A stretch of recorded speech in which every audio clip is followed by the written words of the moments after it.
በጋ ስንዴን በጣም ነው ወደ ኋላ የቀረ አርሶ አደርም ወደፊት አልፎ ሰርቶ በጣም ራሱን ለውጦ በሬ የሌለው በሬ የማረስ በሬን ገዝቶ ራሱን ለውጦ እስካሁን እየታገለ ነው። ስራው በጣም ቆንጆ ነው፣ ደስ የሚል ነው። በጣም ቆንጆ ምርትን ለማግኘት እያሰበን ነው ያለ ነው። 1-2 ሄክታር ስንዴ አመርች ያለውና እየሰራን ነው ያለ ነው። ከ2014 ጀምሮ እየሰራን ስላለ በ2017ም ደግሞ ይኸው እግዚአብሔር ይመስገን ምርታማው በአይን እየታየ ነው። ስንዴም ዳፕም ያው 1-2-3 ኩንታል ይሰጣሉ፣ ስንዴም ይሰጣሉ። ባለሙያዎቹም ተከታትሎ እኛ ጋራ በጎን አብረው የሚሰሩ ናቸው። በጣም እንክብካቤ ነው ያለ። 2 ጊዜ በ2 ሲዝን ብቻ የሚሰራውን አሁን ወደ 3 ሲዝን ቀይረን በበጋ ሰዓት አሁን በዚህ ሰዓት በዚህ ፀሐይ ላይ እንደገና በዚህ አይነት በመስኖ ስራ ላይ በርካታ ወደ አሁን ዘንድሮ ወደ 212.5 ሄክታር አካባቢ ትክክለኛ ድጋፍ እዚህ ጋር ያለው ባለሙያ ውሃ በየፈረቃ ሲይዘን ያለው ችግሮችን ከአርሶ አደር ጋር ሆነን የተለያየ ተባይ ያለው ውሃ ችግር ያለውን ከማሳ ዝግጅነት ጀምረን እስከ ዛሬን በጥሩ ሁኔታ እየሄድን ነው። 22 ቀበሌ ላይ 915 ሄክታር ተግባራዊ ያደርገናል። ከዛ ውስጥም አንዱ አሩሲ አንጋላ ቀበሌ ነው። ከዚህ በፊት እስከ 196.5 ሄክታር ነበር አምና አፈጣጠም። የአሁኑ አፈጣጠም አጠቃላይ በጣም የተሻለ ደረጃ ላይ ስላለ ስንዴ አበቃቀሉም ሁኔታው ይህን ይመስላል። ያለውን የቴክኖሎጂ አጠቃቀምን የማሳ ስፋትን የእርሻ ሁኔታን ከዚህ በፊት ከነበረበት ጋር ሲናነጻጸር ከጊዜ ወደ ጊዜ መሻሻሎች የመጣበት ማሳ ቢያንስ ሺዎች ሄክታርን እየጨመርን በፐርሰንትም እያሳደግን የመጣንበት ሁኔታዎች አሉ።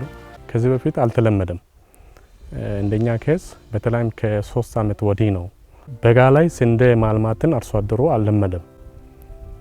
አልለመደም ነበርና በጋ ላይ እንዴት ስንዴ ማልማት እንችላለን የሚል እንትን ነበራቸው። ግብአቶችን የስንዴ ምርጥ ዘር ግብአትን ማዳበሪያን ለአርሶ አደሩ ቀደም ተብሎ ባለፉት በ3 እና 2 ዓመታት ውስጥ በድጋፍ መልክ ማቅረብ ለማለማመድ ነው የጀመር ነው። እንደዛ አድርገን ወደ በጋ ስንዴ ማልማት ስራዎች እንዲገቡ የተደረገበት ሁኔታዎች አሉ። መንግስት ለወደፊትም ለኛ ማዳበሪያ፣ ዩሪያ፣ ስንዴ ድጋፍ ወደ ኋላ እንዳይል ለኛ መንግስት ድጋፍ ማድረግ ትኩረት ብታደርጉ ቆንጆ ነው። በጣም ደስ ብሎናል። በጣም ደስ ብሎኛል። አሁን 2017 ላይ ሰዎች የስንዴው ጥቅምን አይቶ ከጥቅሙ አንጻር አሁን ከራሳቸው ገዝቶ በራሳቸው ፍላጎት መስራት አሁን ጀምሯሉ።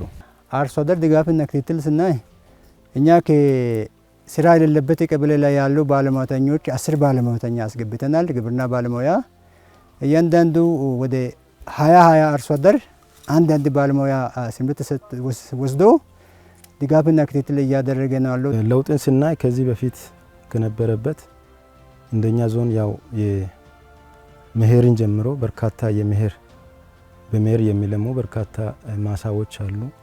ቴክኖሎጂ አጠቃቀም እንደኛ አካባቢ በጣም እንደማነቆ ሆኖ የቆየውን በጣም በርካታ ስልጠናዎች፣ ግንዛቤ ስራዎችን በመስራት ከዚህ በፊት ከነበረበት የቴክኖሎጂ አጠቃቀም የተሻሻለ የመጣበት የአርሶ አደሩ ግንዛቤ ከምክርም አልፎ በጣም ሞዴል የሚሆኑ ተጠቃሚ የሆኑ አርሶ አደሮች በአቅራቢያ ያሉ አርሶ አደሮችን እየመከሩ ወደ ስራ እንዲገቡ ያደረጉበትና ጥሩ እርሻ ዘርፍ ላይ ጥሩ ለውጥ የመጣ ዘመን ነው። ከጊዜ ወደ ጊዜ ከአመት ወደ አመት ከወቅት ወደ ወቅት የአርሶ አደሩ የማሳ ምርት እያደገ የመጣበት ሁኔታዎች አሉ። የግብዓት አቅርቦትን በጥራትን በመጠንም እየተሻሻለ እየመጣ ያለበት ሁኔታዎች አሉ። በወቅቱ እንዲደርስ እየተደረገ ያለበት ሁኔታዎች አሉ። ከዛ መነሻ ከማሳ የምናገኛቸው ምርቶችም እየጨመረ እያደገ የመጣበት ሁኔታዎች አሉ። 2 ሄክታር ነው የዘራሁት እና አሁን ቤት ፈርቼ እሰራለሁ ድንጋይ ብዬ አስቤያለሁ። ስንዴም ደግሞ ከዚህ በፊት ልማድ የለም። አሁን ከ3 ዓመት ጀምሮ በጣም ጥቅም ላይ ነው መስገን የተሻለ ምርት ይገኛል ብለን እንጠብቃለን።